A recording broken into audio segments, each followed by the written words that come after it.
주의 영이 오늘도 우리 가운데 역사하여 주시어서 우리가 주의 말씀을 들을 때에 깨닫게 하여 주시고 이 땅 위에서 주님의 말씀을 증거하며 기뻐하며 살아가는 우리가 되게 하여 주옵소서.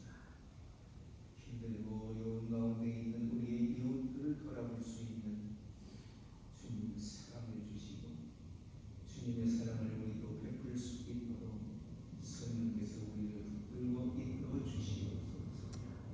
오늘도 우리가 주의 말씀을 들을 때에 그 말씀을 통하여 우리가 은혜 받게 하여 주시고 깨닫게 하여 주시고 우리의 마음속에 또한 자신이 있게 하여 주옵소서. 예수 그리스도의 이름으로 감사하며 기도하였습니다. 아멘.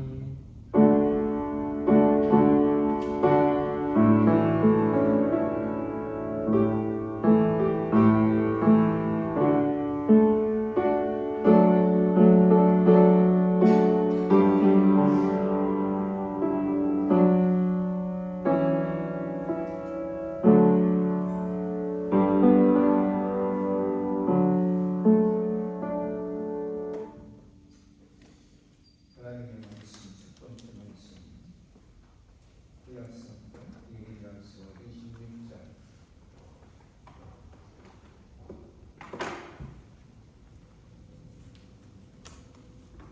1절에서 15절에 있는 말씀.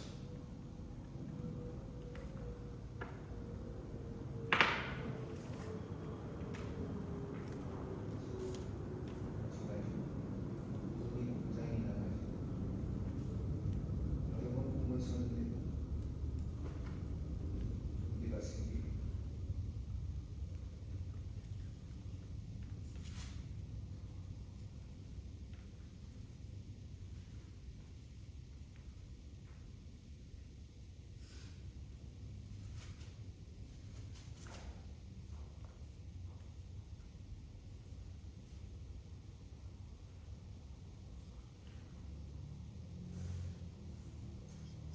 이 20장으로 우리 20장으로 있는데 26장 1절에서 15절에 있는 말씀.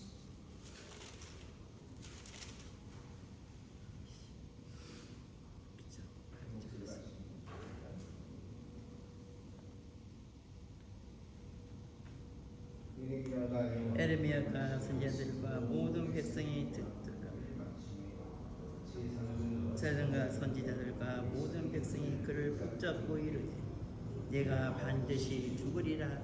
어찌하여 네가 여호와의 이름을 의탁하고 예언하여 이르기를 이 집이 실로같이 되겠고 이 성이 항모하여 범인이 없으리라 하느뇨 하며 그 모든 백성이 여호와의 집에서 에레미야에게로 모여드니라. 유다 방백들이 이 일을 듣고 안궁에서 여호와의 집으로 올라와서 여호와의 집 샘은 어귀에 앉음에 제사장들과 선지자들이 방백들과 모든 백성에게 말하여 가로되 이 사람은 죽음이 합당하니 너희 귀로 들은같이 이 성을 쳐서 예언하였느니라. 에레미야가 모든 방백과 백성에게 일러 가로되 여호와께서 나를 보내사 너희 들은 바 모든 말로 이 집과 이 성을 쳐서 예언하게 하셨느니라. 그런즉 너희는 너희 길과 행위를 고치고 너희 하나님 여호와의 목소리를 청종하라. 그리하면 여호와께서 너희에게 선고하신 재앙에 대하여 뜻을 돌이키시리라. 보라, 나는 너희 손에 있으니 너희 소견에 선한 대로 옳은 대로 하려니와 너희는 분명히 알라. 너희가 나를 죽이면 정령이 무죄한 피로 너희 몸과 이 성과 이 성 거민에게로 돌아가게 하리라. 이는 여호와께서 진실로 나를 보내사 이 모든 말을 너희 귀에 이르게 하셨음이니라. 아멘.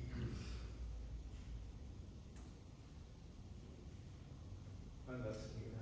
우리 그 사모님도 네 건강하셨습니다.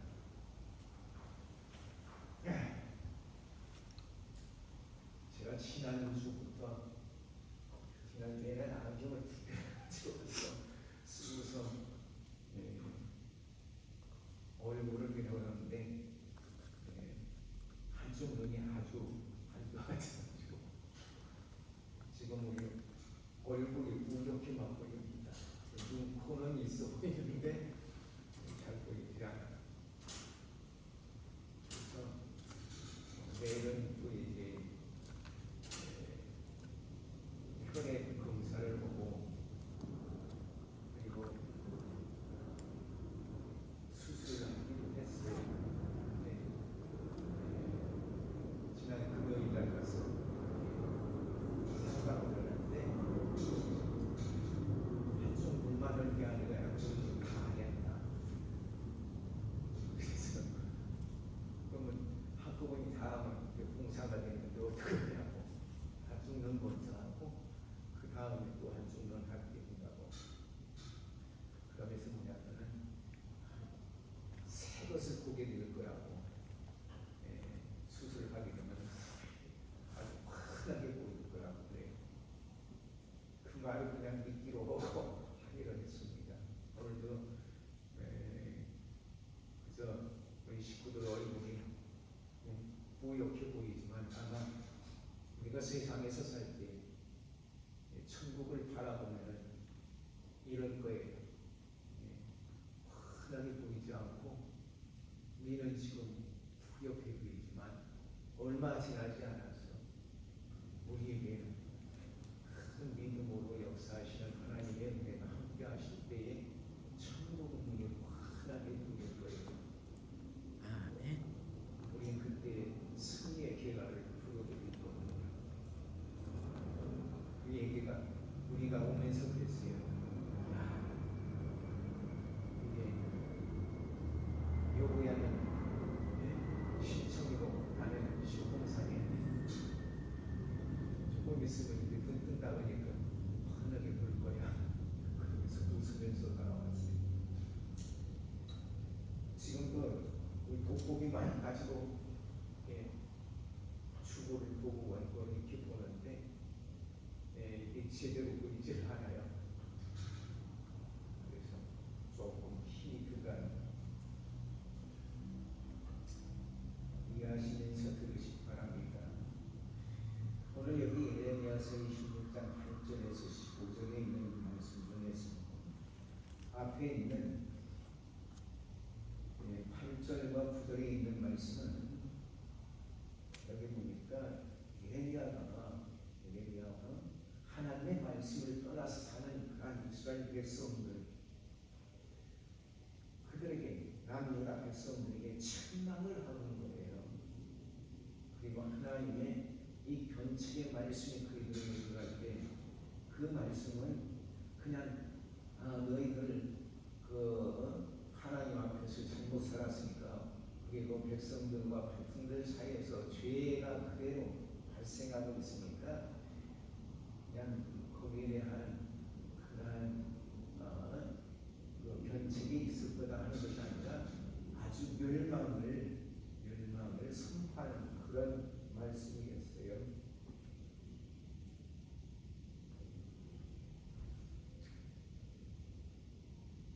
구절의 말씀이 말씀이 나와요. 이 예레미야가 어떤 말을 그들에게 어떤 예언을 했는가. 여호와의 이름을 부탁하여 이르기를 이 집이 실로같이 되겠고 이 성도 강무하여 거민이 없으리라 하고. 그러니까 완전히 파괴되고 다 없어진다는 거예요. 없어진다. 사실 바벨론이 이스라엘을 향하여 칼을 들고 이들을 칠 때에 모든 거민들이 다 잡혀가고 그리고 가장 가난한 사람들, 아무것도 알지 못하는 그러한 사람들만 남겨져서 뿔뿔이 흩어지고 그랬어요. 자, 이러한 예언을 들을 때에 그들의 반응이 나타나고 있는 거예요. 예레미야를 잡아놓고 그리고 그를 살해 위협하는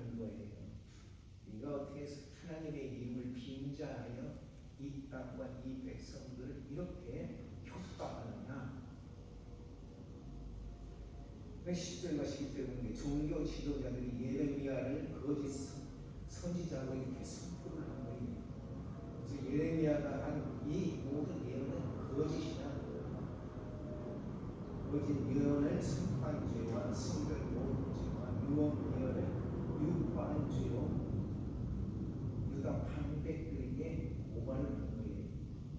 다시 말하면 요즘 말하면 검찰에다가 고발하고 재판을 받게 하는 그런가 이말. 그러니까 12절과 13절에서 그에 대한 이 예레미야의 변명이 나오는 거예요. 그런데 그 변명을 하면서도 그는 분명하게 그들에게 말씀하는 것은 하나님의 계시의 말씀을 다시 한번 그들에게 재차 선포하는 거예요. 14절과 15절은 죽음을 두려워하지 않고 담대하게 그들 앞에 있는 힘을 다해서 말씀을 증거하는 거예요. 너희들에게 지금 힘이 있지 않냐? 그러니까 그 힘대로 마음대로 나야 할 것이다. 해라. 그러나 한 가지 중요한 것은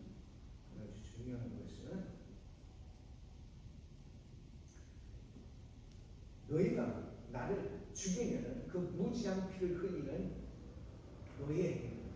너희 백성에게 하나님의 심판이 돌아갈 것이다. 분명히 돌아갈 것이다. 라고 하는 그런 말씀을 이제 예레미야가 전하는 것이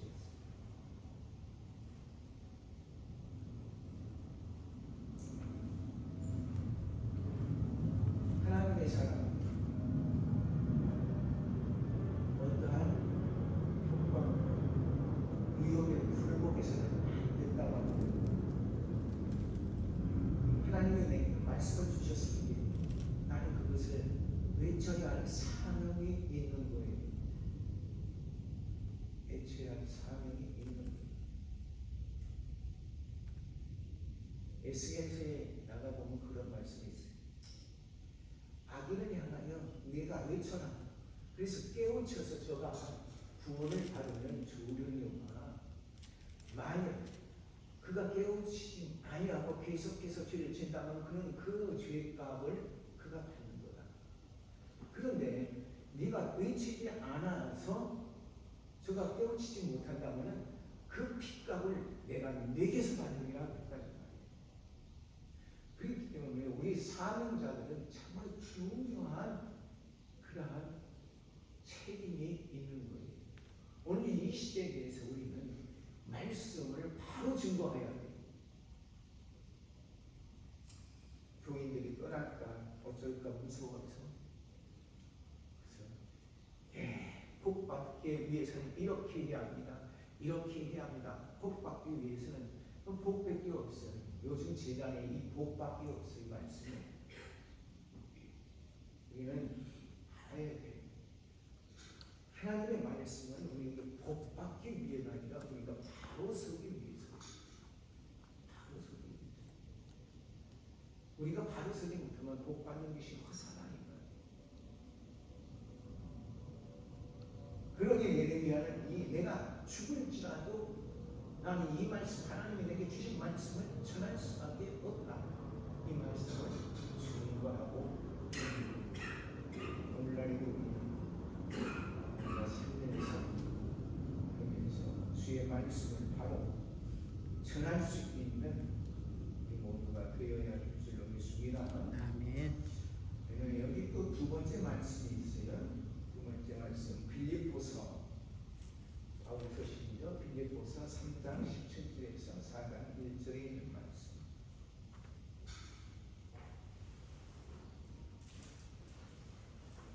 여기는 우리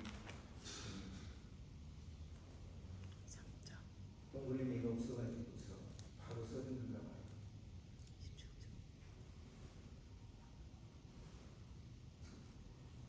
빌립보서 3장 17절에서 4장 1절에 있는 말씀. 한 목소리 같이 낭독합니다. 형제들아 너희는 함께 나를 본받으라. 또 우리로 본을 부담과 같이 그대로 행하는 자들을 보이라. 내가 여러 번 너희에게 말하였거니와 이제도 눈물을 흘리며 말하노니 여러 사람들이 그리스도의 십자가의 언수로 행하느니라. 저희의 마침은 멸망이요 저희의 신음패요 그 영광은 저희의 부끄러움에 있고 땅의 일을 생각하는 자라.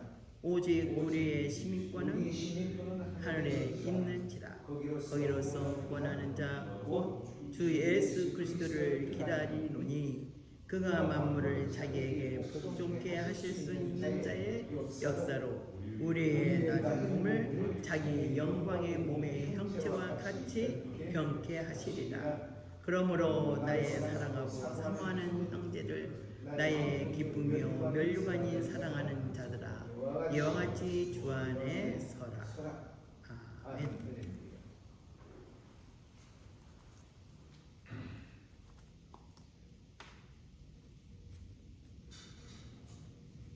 네, 3장 17절에서 이 11절에 있는 말씀은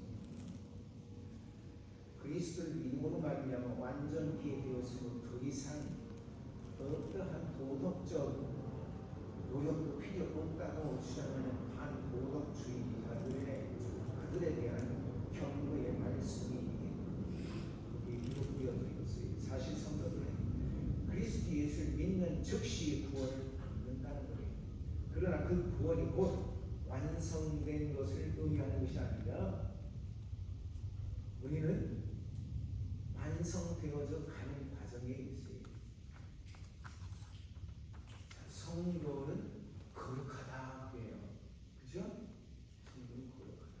우리가 거룩합니까? 우리가 거룩해요? 솔직히 말해서 우리 거룩하지 않잖아요. 그런데 그리스도 예수의 이름으로 우리는 거룩하다는 거예요. 그런데 우리가 세상을 살아가는 도중에 우리는 이 거룩한 삶을 살아가려고 노력하고 있는 거예요. 거룩해져 가는 도상에 있다 이 말. 우리가 완전히 거룩해진 것이 아니라 거룩해져 가고 있어요. 그게 우리는 성도가 거룩한 우리 그렇게 불러주는 거예요. 자,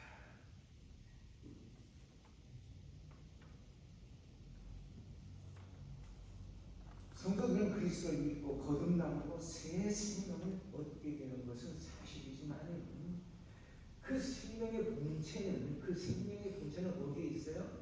이 땅에 있는 게 아니라 하늘에 있는 거예요. 그 생명은 그리스도의 재림 때 비로소 나타날 것이에요.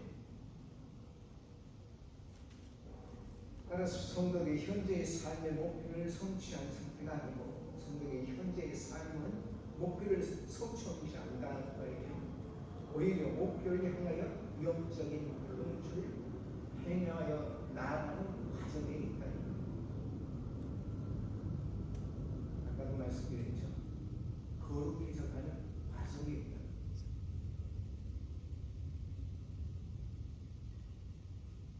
그러므로 성도들은 세상의 모든 것을 버리고 온전함을 향하여 그리스도와 연합하는 그런 신앙의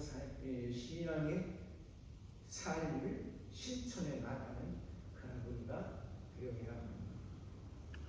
바울은 빌립보 성도에게 직접적으로 반도덕주의자들을 경계할 것을 이야기하고 있는 거예요. 그러면서 우리가 땅의 것을 생각하지 말고 하늘의 것을 생각하자는 거예요.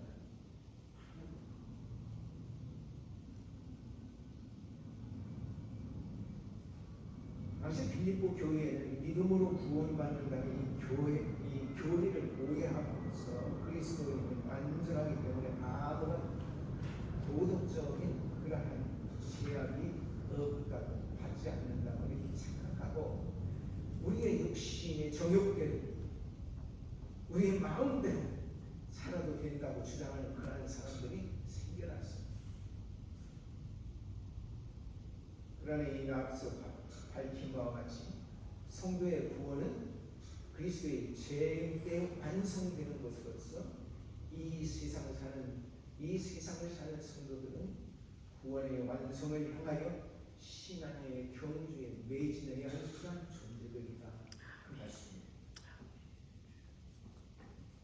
이에 바울은 반도덕주의자들의 실체와 그들의 궁극적인 그 결과를 밝혀 보이면서 빌립보 성도들이 그들을 경계할 것, 그리고 하늘의 시민권을 가진 자로서 그에 합당한 그런 생활을 해야 한다고. 구원의 날의 완성을 기다려야 하는 것임을 교훈하는 그러한 말씀이 기억되어져 있는 거예요. 우리 그 말씀들을 한 구절 생각해 볼까요? 17절에 있는 말씀.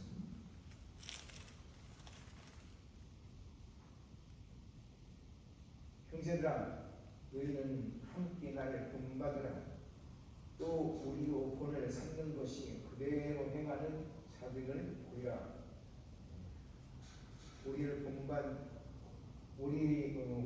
본을 삼는 것 같이 그대로 행하는 자들을 보이라. 17절에 형제들아, 너희는 함께 나를 본받으라 그랬어요. 왜 그리스도 본받으라고 하지 않고 왜 나를 본받으라고 했을까요? 그럼 분명히 이런 거예요.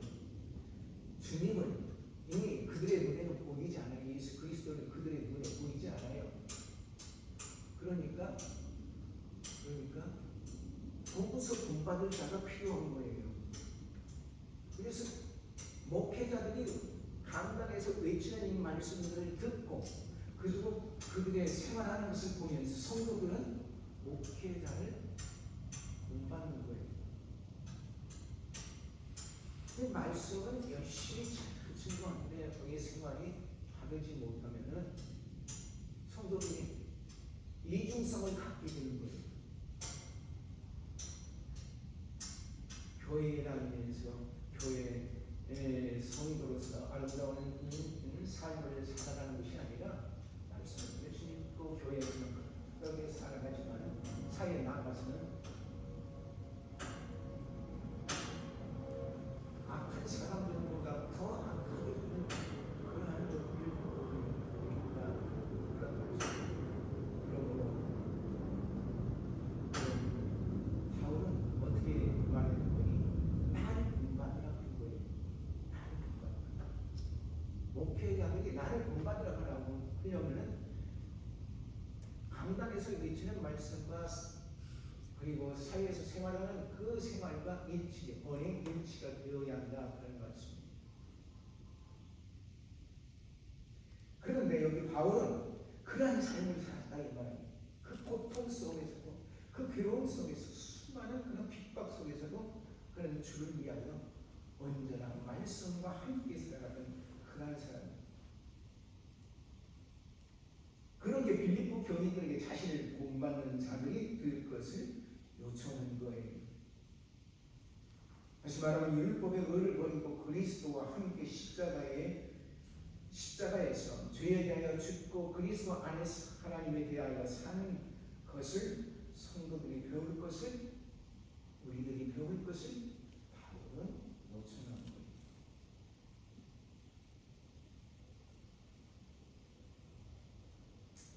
바울이 보다 실제적인 교훈으로 부활하신 그리스도를 본받는 것에 구체적인 그런 모델로서 바울이 자기를 제시한 거예요. 담에서 도상에서 회심한 이 바울이 주를 위하여 어떻게 살아가는가 하는 것들, 그것을 본받으라는 거예요.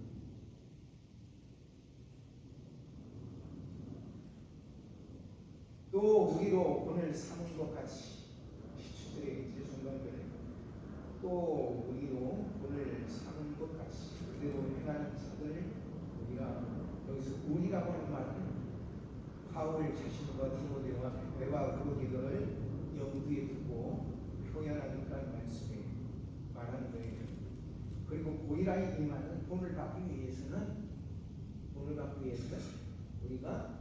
자세히 바라봐야 하고 주목해서 봐야 하고 그래서 자세히 관찰해서 이렇게 사는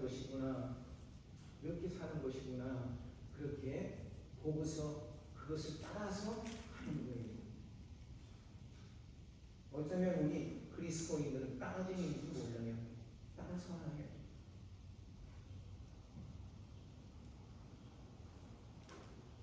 그러므로 그들은 빌립보 교회 내에서 바울의 자신을 비롯하여 그리스도를 본받아 행하는 이들의 그의 동역자들의 삶을 본받으라고 주목하여 보라고 그렇게 말씀을 하고 있는 거예요.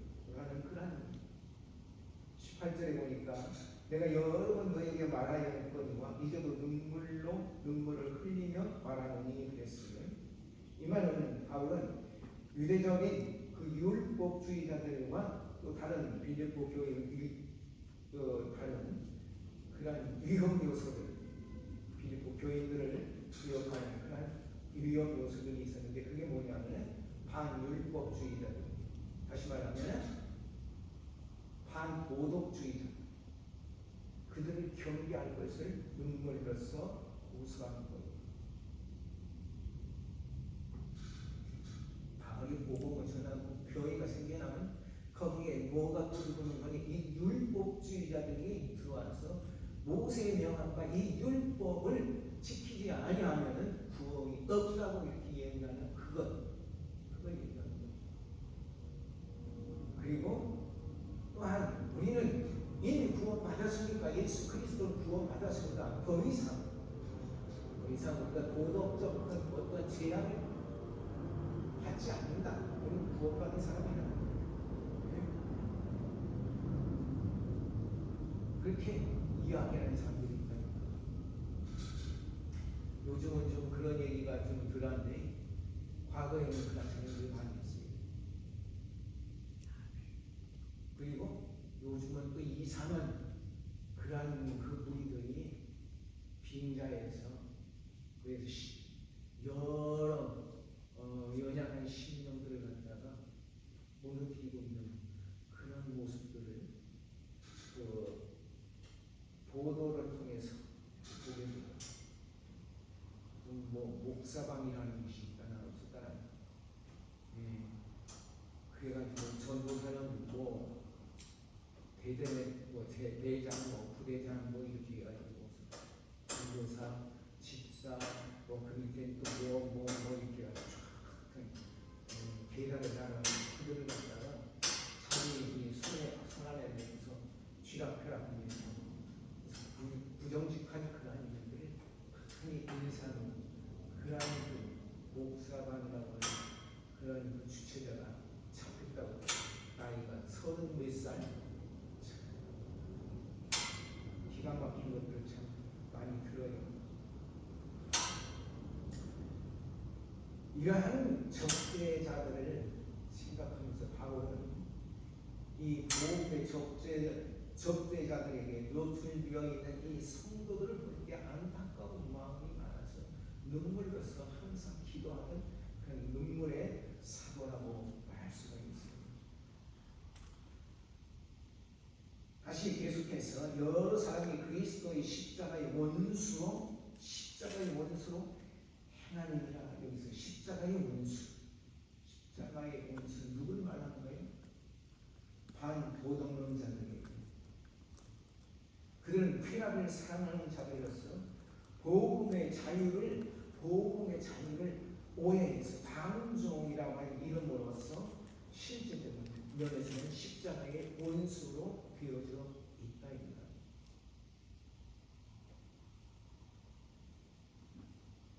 기독교는 자기의 십자가에 못 박고 십자가를 지고 자기의 십자가입니다. 주님의 십자가가 아니고 자기의 십자가를 지고 십자가를 지라고 하니까 내가 주님의 십자가를 지겠습니다. 주님의 십자가는 다 당신께서 감당하시는데 우리가 지어야 할 십자가 땅에 있나요? 우리는 우리 자신들이 져야 할 십자가가 있다니까. 그것을 지나야 말이에요. 그것을 회피하는 말이에요. 그건 뭐예요? 그건 자기 부정, 나를 부정하는 거. 그러한 점에서 볼 때 일신의 쾌락을 추구하는 반도덕주의자들은 분명히 그리스도의 십자가를 헛되이하는 원수들이 틀림이 없습니다. 19절 저희의 마치는 멸망이라고 했어요. 반도덕주의자들의 실체를 구체적으로 증거한 이 바울은 이제 그들의 종국이 어떻게 되어 그들의 파멸이 어떻게 되었는가 이것을 말해주고 있는 거예요. 그리스도의 십자가의 원수들은 구원의 은총과 스스로 단절되어 있습니다. 그리스도의 십자가의 원수들은 그리스도의 은총과 구원에서 이제 단절되었다는 거예요. 스스로를 단절시켰어요. 그렇기 때문에 그들은 구원이 아니라 멸망이라는 그러한 운명을 갖게 되는 거라는 말씀입니다. 피할 수 없는 운명을 만나는 저희들의 신은 배요이죠. 저희들의 신은 배요. 이 배는 헬라어 코일리아라고 하는 그 말인데, 이 배는 코일리아라고 하는 그런 말인데, 인간의 육체적 욕망과 이익을 상징하는 그런 말이에요. 코일리아는 인간의 육체적인 욕망과 이익들을 상징하는 그런 말이에요. 우리 말로는 그냥 배라고 얘기했는데, 따라서 멸망받는 그리스도의 십자가의 원수들은 궁극적 관심이 자신들의 육체적 욕망을 충족시키는 데 있음을 보여주는 거예요. 그러니까 목사방이라고 하는 그런 것들을 만들어 놓고서 자기들의 육체의 욕망을 충족시키는 그러한 것들을 행하는 거예요. 그 영광은 저희의 부끄러움이 있고 십자가의 원수들이 영광이라고 생각하는 것이 결국은 부끄러운 일에 지나지 않는다고 하는 것을 알아주고 있어요. 실로 죄를 지고 죄를 의로 여기고 욕망을 그 삶의 참 자유로 생각하는 그러한 자들에게 유일한 영광은 그런 부끄러움과 수치뿐인 것입니다. 그래서 그들은 어떠한 것을 생각하느냐? 땅의 일을 생각한다고 했어요. 여기 보니까 그들은 땅의 일을 생각합니다. 세상의 육체적인 것들, 곧 멸망할 것들의 모든 목표와 계획을 세워놓고 그것을 추진해 나간다는 거예요. 20절에 보니까 오직 우리의 시민권은 하늘에 있는지라고 했어요. 바울은 참된 그리스도인의 백성들의 유산은 백성들의 유산은 그는 확신에 찬 어조로서 증거하되 십자가의 그 원수들과 대조시켜서 말하고 있는데 참 그리스도의 실체는 하늘의 시민권을 가진 자들입니다. 하늘의 시민권. 이 시민권이 뭐예요? 다른 말로 하면 국민 또는 국가, 나라 이런 의미가 있어요. 시민권의 의미. 이 시민권이라는 헬라어로는 플리투마라고 하는데 이런 국가 또는 나라를 의미해요. 그러니까 우리는 어디에 속했어요? 하늘나라에 속한 자들. 그렇기 때문에 우리는 하늘나라에 속한 자로서 해야 할 일들이 있다 이 말이에요. 우리의 시민권은 지금 어디에 있어요? 여기. 우리는 미국의 시민권을 가진 사람들. 그럼 미국의 시민으로서의 해야 할 일들이 있습니다. 그것을 임무라고 얘기해요. 시민권을 가진 자의 임무. 우리는 하늘에 속한 그런 하늘에 소속된 자들로서 우리의 임무가 천국의 천국에서 주어진 것이 아닙니다. 우리 이 세상에서 사는 동안 이 세상에 낙내로서 생활하는 그러한 자들이에요. 그러게 성도들은 하늘나라의 시민으로서 합당한 의무와 책임을 성실하게 감당해야 할 그런 책임이 있는 자들이다. 그런 말씀입니다. 계속해서 거기로서 구원하는 자 곧 주 예수 그리스도를 기다리노니 그랬어요. 우리 성도들이 기다리는 것은 뭐예요? 기다리는 건 뭐예요?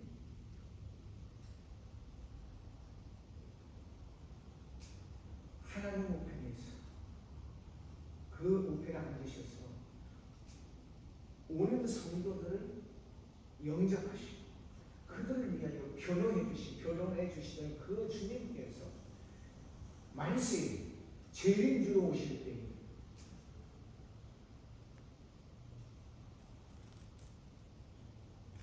우리의 소망하는 그리스도께서 재림하신 그때 우리의 모든 것이 완성되어져 가는 거예요. 우리의 구원이 완성되어져 가는 거예요. 여기 기다리라고 하는 그런 말이 있는데 이 기다리다 이 말은 간절하게 열심으로 기다리는 것을 의미하는 겁니다. 우리 그리스도인들이 그리스도의 제도를 열망을 하는 생생한 모습을 묘사해주는 그런 말씀입니다. 21절에 보니까 그가 우리의 낮은 몸을 자기의 영광의 몸의 형체와 같이 변케 하시리라. 이게 무슨 말이에요?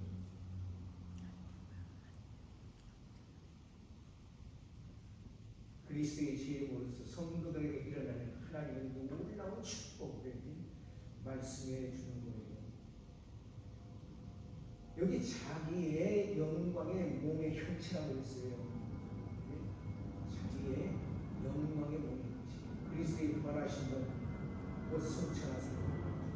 영광 중에 계신 예수 그리스도의 그 모습을 가리키는 그런 말이에요.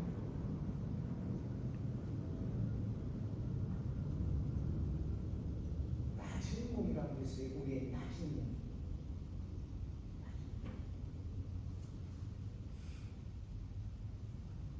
이 말은 우리의 이 낮은 몸, 이 말은 현재 약하고 쉽게 죄를 짓고 쉽게 하나님의 뜻을 어기는 그런 상태의 몸을 가리키는 것이 이게 약한 몸이에요. 낮은 몸이에요. 낮은 몸. 낮은 몸의 뜻이 그런 뜻이에요. 우리 약하고 쉽게 죄를 짓고 하나님의 뜻을 어기게 되는 그러한 상태의 몸을 가지고 있어요.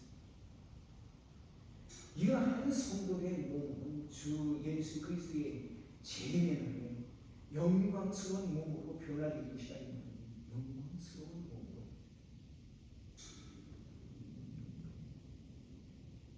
다 죽어서 어디를 보니까 화장을 해서 보이면은 그리스도인들은 화장은 안 된다. 화장은 악마가 뒤에서 전단아 불 속에서 나타나는 별소리를 다 하고 있다.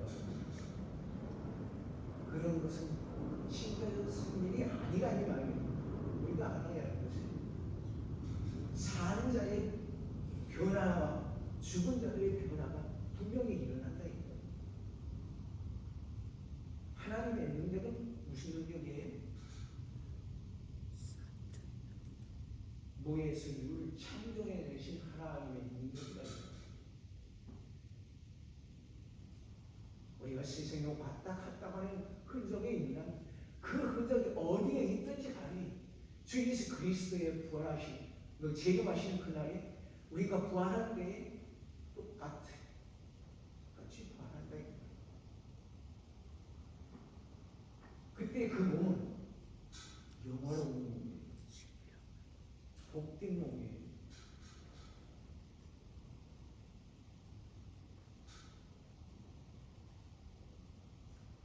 변화의 근원, 만물을 정복하실 주인 그리스도의 권능에 있는 거예요. 내게 있는 게 아니에요. 주께 있는 거예요. 내게 있으면 흩어졌으니까 이건 아무 소용이 없죠. 그러나 내게 있는 게 아니라 주님께 있는 거예요. 주께서 재림하실 때 천지 만물을 창조하신 그의 모든 능력으로 모든 만물을 그의 발 아래 복종케 하실 것이며 또한 그 권능으로 성도의 몸이 영광스럽게 변화될 것이다. 째지고 부러지고 뭐 하나 없어지고 그런 게 아니라 영광스러운 몸으로 변합니다. 그러기 우리는 두려울 필요가 없어요. 사랑의 이절에 보면 나의 사랑하고 사망의 교회다. 이것은 빌립보 성도들을 다시 만나기를 원하는 바울의 간절한 소망을 나타내는 그런 말씀입니다. 나의 기쁨이요 열반의 사랑하는 자들아. 이는 빌립보 성도를 향한 바울의 진솔한 사랑을 나타내는 표현이에요.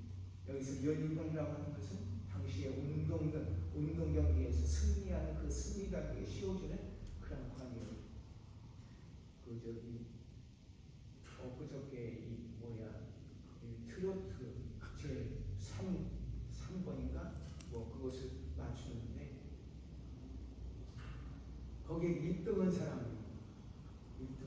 머리다가 판을 씌워주더라고요. 옛날에는 여자들만 이렇게 판을 쓰고 이렇게 했는데 지금은 남자들도 씌운다. 연유관이 황금 연유관을 씌워주더라. 우리는 그런 연유관이 아니에요.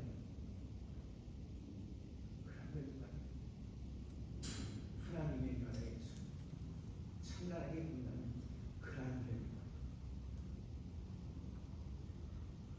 그러한 연유관을 받을 수 있도록 최선의 노력을 다해야 한다는 거예요. 아멘.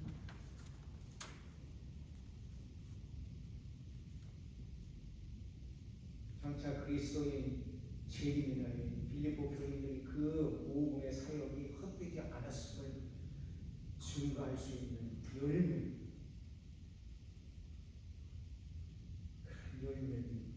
자랑스럽게 가지고 주님 앞에 나아갈 수 있는 그러한 성도를 되라고 그렇게 간절하게 원하는 거예요. 자, 거기 4절 1절에 보면 이와 같이 주 안에서라 그랬어요. 주 안에서 가진 유혹과 가진 그 핍박이 오지만은 그런 걸 두려워하지 말고 굳게 서라. 그리스도 안에서 그리스도 안에 있을 때에 그 모든 것을 이길 수 있다. 그런 사형 선고를 받고 그리고 내가 이런 죄인이었는데 너도 예수 믿고 구원받으라고 증거하던 사형장에서 섰을 때에도 그는 단단히 그것을 받아들일 수 있었던 것은 뭐냐? 그 안에 예수 그리스도가 계셨기 때문에 두려워 말아요. 예수 그리스도가 나와 함께하면 어떠한 핍박과 유혹이 오더라도 분명히 이길 수 있다는 강함을 가지고 이 신앙을 굳건히 지켜나가는 우리 모두가 되어야 할 줄로 믿습니다. 아멘.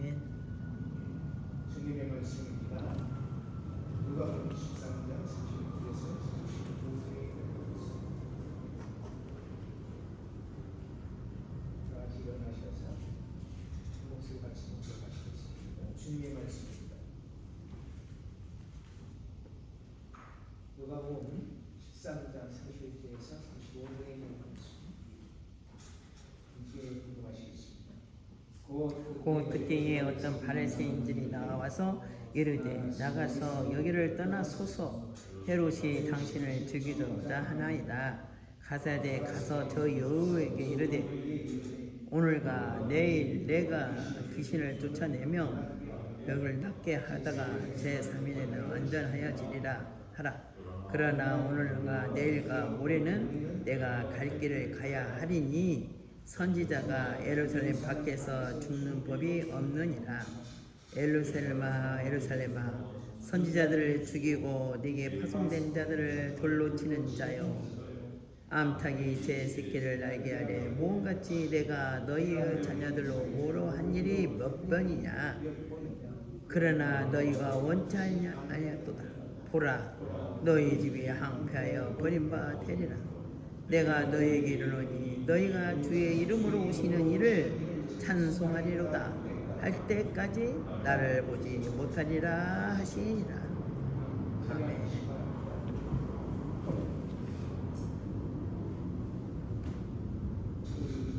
31절에서 33절에 말씀, 예수님은 해오시 당신의 준비한다는 그 소식을 듣자 자신의 죽음에 대해서 예고하신 그런 말씀입니다. 내가 죽는 때 어디서 죽냐? 예루살렘 안에서 죽는다. 예루살렘 안에서 죽는다. 그것을 말씀하시거든요. 헤롯이 나를 죽이는 게 아니라 이 예루살렘 성내에서 제사장과 서기관과 장군과 그리고 이 유다 백성들이 나를 죽일 것이다. 그것을 말씀해 주시고, 그리고 32절 33절의 이 말씀, 이 말씀은 누가에만 기록되어 있는 말씀이에요. 마가에 없는 그런 기록이에요. 마태에 기록된 말씀은 예루살렘의 멸망을 예언하고 바리새인들에 대한 저주가 이어지는 그런 말씀입니다. 하여튼 여기 말씀에 보니까 헤롯은 갈릴리와 베레아 지방을 다스렸던 사람, 헤롯 안티바라고 하는 사람이에요. 이 사람은 기원전 주전 4세기에서 4년에서 주전 4년에서 주후 39년까지 살았던 그런 사람이에요.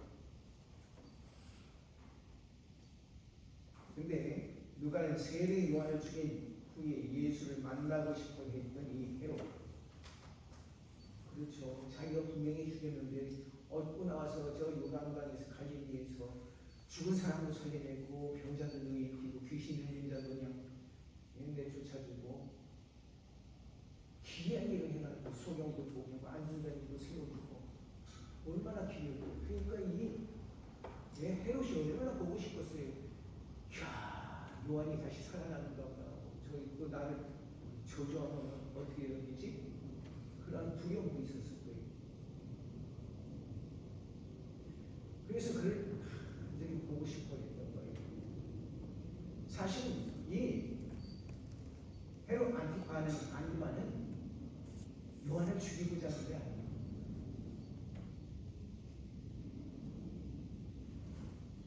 근데 헤로디아가 죽이자고 했지만 못 죽이는 거예요.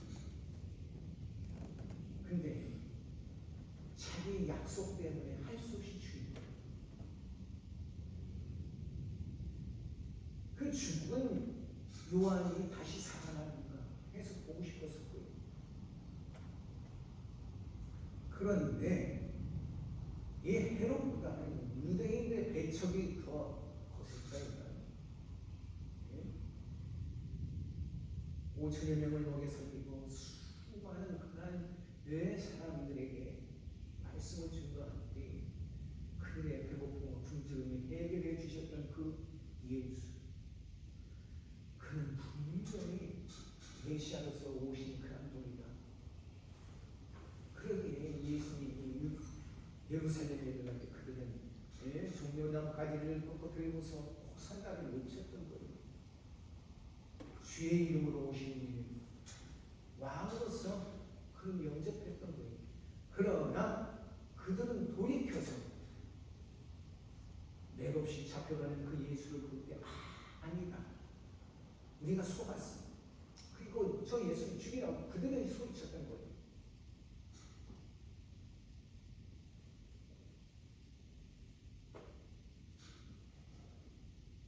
이 유대인들의 배척이 가속화되어 순환의 시기가 임박했음을 예수께서는 아셨답니다. 그래서 자신이 헤롯에 죽이는 것이 아니라 계속해서 이 복음 사역을 수행하다가 때가 이름의 예루살렘에서 유다 백성에게 이스라엘 백성에게 자기는 죽임을 당할 것이다.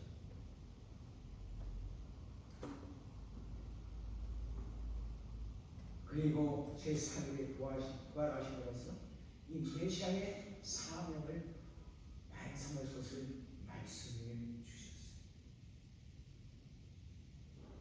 그리고 예수의 이 예루살렘 멸망의 예언은 주후 70년 디도당군에 의해서 예루살렘이 이루어졌습니다. 예루살렘은 사람 하나 남기지 않고 어린아이도 남기지 않고 다 죽임을 받고 다 끌려갔어요. 그래서 산산이 다 흩어져 버렸습니다. 그래서 그 땅의 예루살렘이 유다 백성이 살지를 않았어요. 다 흩어져 버렸어요.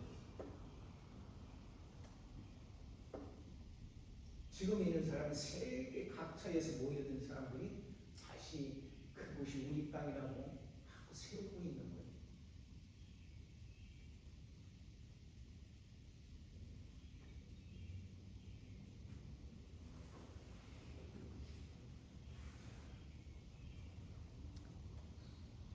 선지자를 죽이고 하나님의 뜻을 저버리고 신비한 메시아마저 죽이는 이 죄악의 결과는 필연적인 그 멸망을 이야기하십니다. 근데 예루살렘의 멸망만 예수님께서 말씀하신 것이 아니에요. 거기에는 이스라엘이 다시 회복됨을 예언하신 것이 있어요. 그 예언의 회복을, 이스라엘 회복의 예언을 이렇게 보여주신 것이 있어요. 본관이 35절에 보니까 너희가 주의 이름으로 오시는 이를 찬송하리로다. 주의 이름으로 오시는 이를 찬송하리로다. 이 말씀을 보면 분명고 그것이 그들이 예수 그리스도를 영접하고 그리고 주님의 구원하심을 보는 그날이 분명히 옵니다. 그 말씀.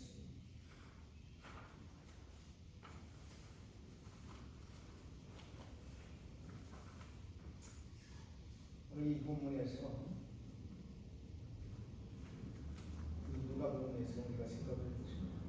예수 그리스도의 십자가의 죽음을 우연한 결과 또 정치적인 희생으로서 되어진 일이 아니다.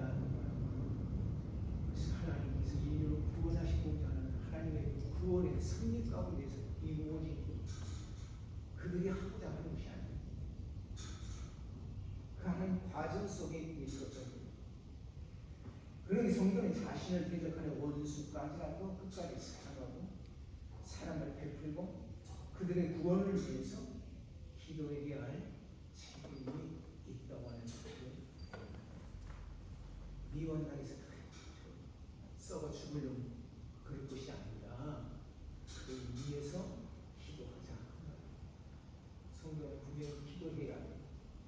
원수까지도 위해서 기도할 수 있는 그들의 구원을 위해서 기도하는 하나님의 신령이 되어야 될 줄로 믿습니다. 그리고 유대인들의 버림받은 것은 이방인의 충분한 수가 차기까지 그때까지 이 종말의 때에는 그들도 회개하고 예수 그리스도를 인정하게 될 것이다. 유대인들이 인정하게 될 것이다. 지금은 아주 극소수만이 예수 그리스도를 믿어요. 그때에도 믿던 사람들이 있었으니까요. 그러나 이제 때가 되면 유대인들